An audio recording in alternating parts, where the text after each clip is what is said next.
गरीबों के उत्थान के लिए सरकार भले ही बड़े बड़े दावे कर ले, लेकिन पालघर की एक घटना ने सरकार के इन दावों का पोल खोलकर रख दिया है। पालघर के एक गरीब बाप को इसलिए मौत को गले लगाना पड़ा क्योंकि इस बाप के पास अपने बच्चे के कफन के लिए एक साहूकार से उधार लिए हुए महज 500 रुपया लौटाने के लिए नहीं थे, और समय पर पैसा नहीं लौटा पाने के कारण इस साहूकार ने इस बाप को इतना प्रताड़ित किया कि उससे परेशान होकर इस बाप ने अब मौत को गले लगा लिया।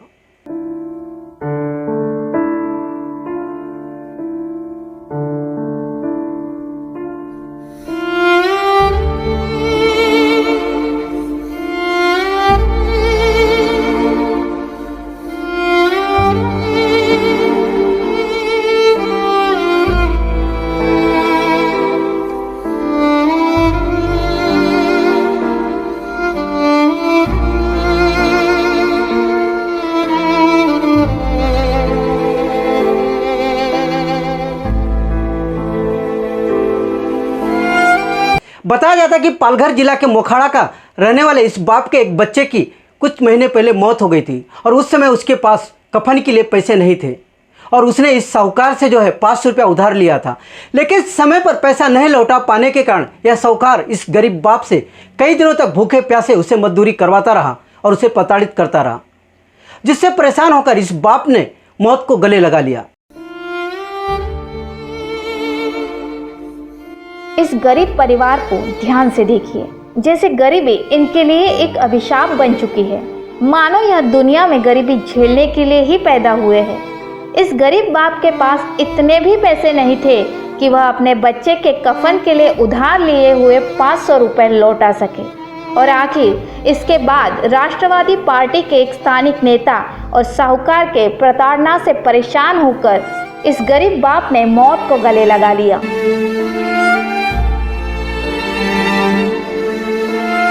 सर, ये जो घटना सामने आई है, ये पूरा मामला क्या है? 13 जुलाई 2021 में मोखाड़ा से 35 किलोमीटर पे आसे गांव में कालू पवार नाम का जो कातकरी आदिवासी प्रिमिटिव ट्राइब, उसने खुदकुशी की।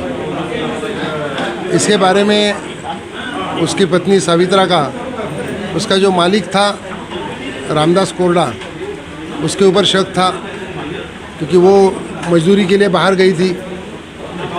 बच्चे के मौत के बाद कफन के लिए 500 रुपया रामदास कोरडा से कालू पवार ने लिए थे, जो चुकाने के लिए वो उसके पास काम करता था, बंधुआ मजदूरी करता था, और उस वक्त उसको न्यूनतम वेतन न देना, पैसा न देना, ज़बरदस्ती काम करवाना, मारपीट होना, ऐसी घटनाएं होती रहती थी। मामले को तूल पकड़ता देख और विवेक पंडित की दखलंदाजी के बाद आखिरकार मोखाड़ा पुलिस ने इस साहूकार के खिलाफ मामला दर्ज कर लिया है। पालघर जिले में मोखाड़ा पुलिस स्टेशन के अंतर्गत आसे गांव है। यहाँ पे 13 जुलाई को एक सुसाइड हुई थी, जिसके बारे में 20 अगस्त को बंद बिगारी abolition bonded labour abolition act 1976, इसके तहत अपराध दर्ज हुआ है। इसके बारे में हमने अपराध दर्ज करके पूरी कार्रवाई की है, लेकिन कल वहाँ के सब डिविजनल ऑफिसर, जो कि ट्राइबल डेवलपमेंट डिपार्टमेंट के प्रोजेक्ट ऑफिसर भी है, और पुलिस अधिकारी, वहाँ की ग्राम पंचायत और नागरिकगण, इनके साथ कल मीटिंग भी हुई। वहाँ जाके घटनास्थल की जांच की गई, और वहाँ पे जो पीड़ित फैमिली है, उनके परिवार के 2 बेटियों के शिक्षा के बारे में, वहाँ जो स्कूल है, स्कूल में शिक्षा के बारे में व्यवस्था की गई है।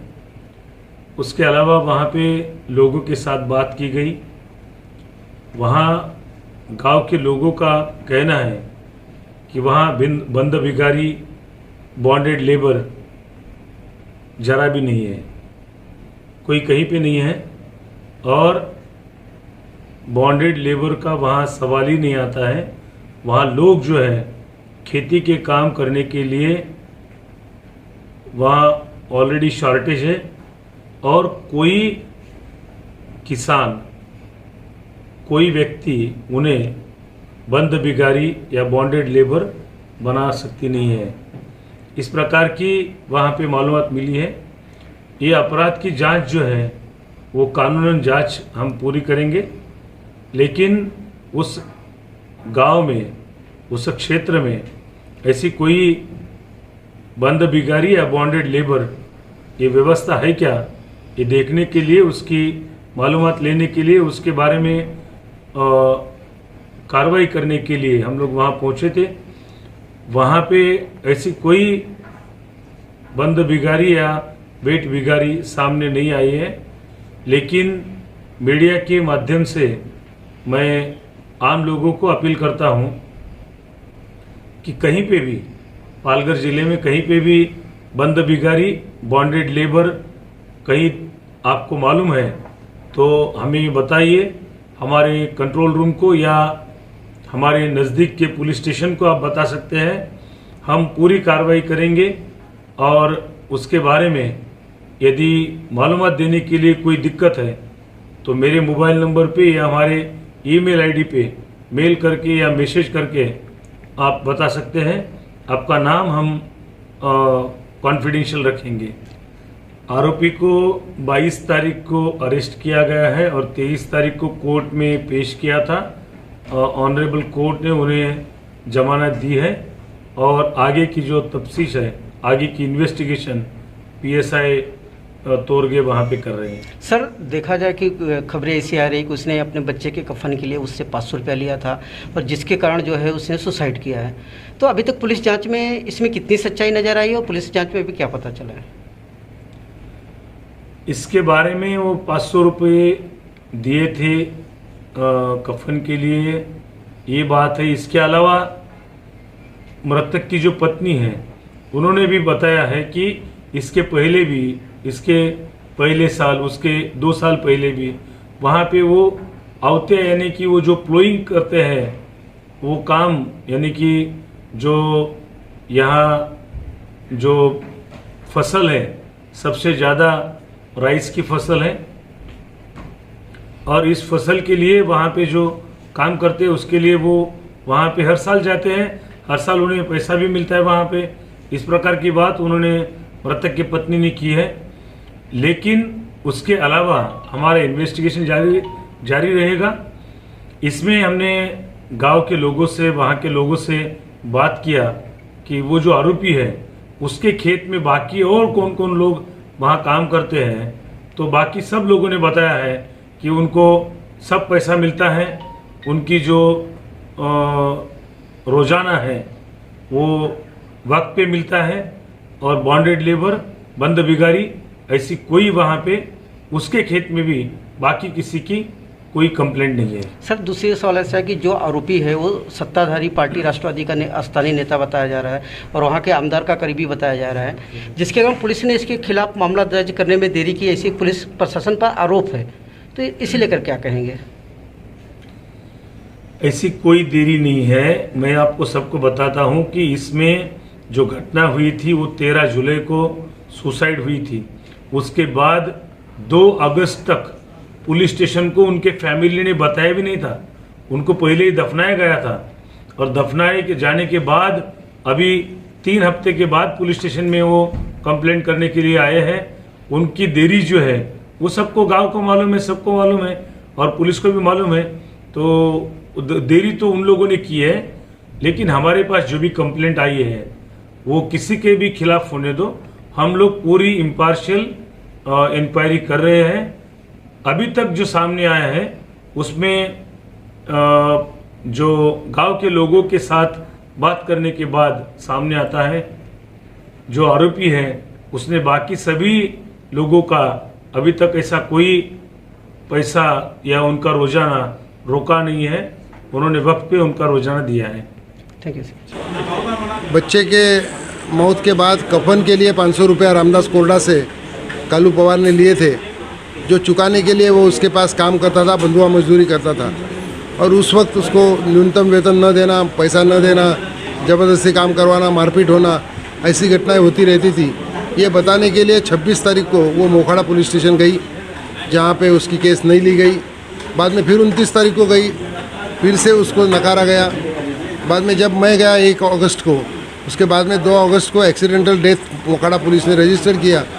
4 तारीख को उसकी बॉडी निकाली गई, जेजे में पोस्टमार्टम के लिए भेजी गई, और बाद में 20 अगस्त को बंधुआ मजदूरी के तहत ये गुनाह दाखिल हो गया।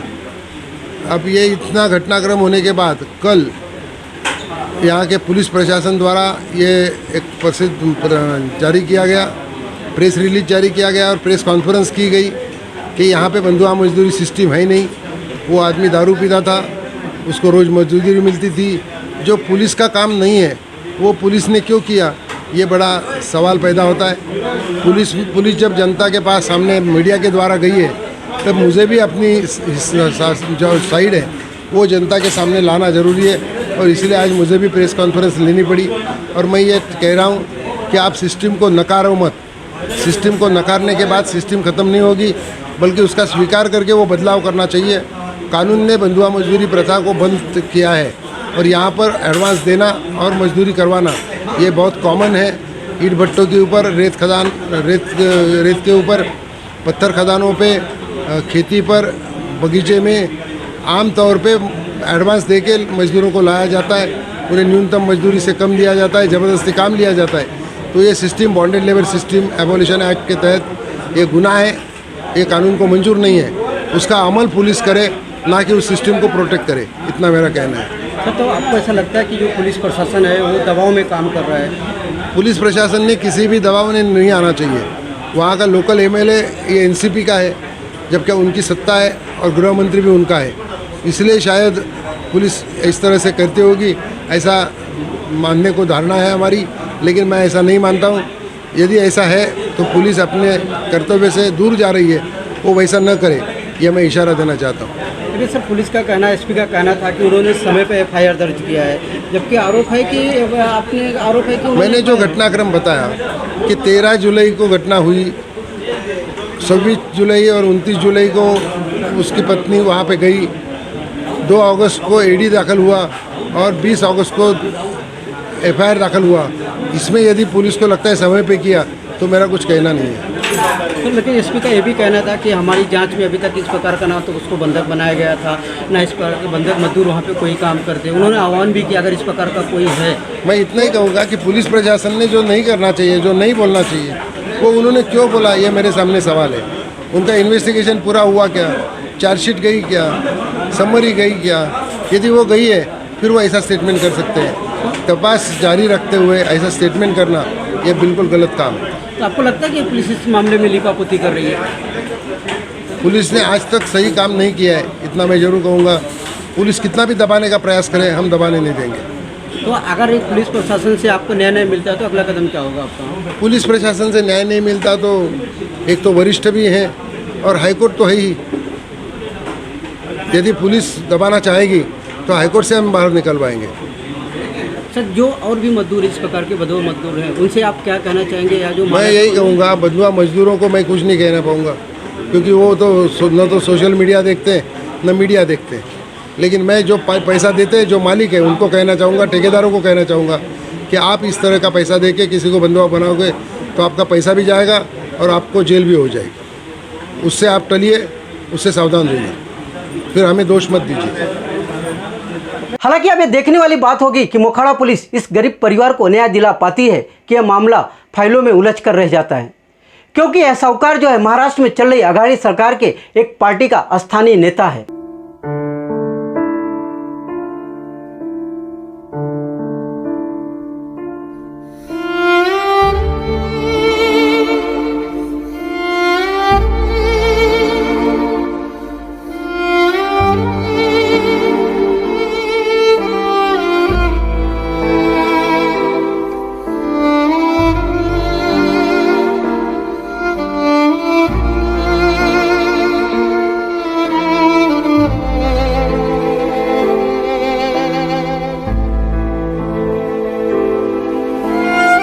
अगर अभी तक आपने हमारा चैनल सब्सक्राइब नहीं किया तो अभी सब्सक्राइब करें और बेल आइकॉन को क्लिक करके हमारी लेटेस्ट खबरों से रहे अपडेट।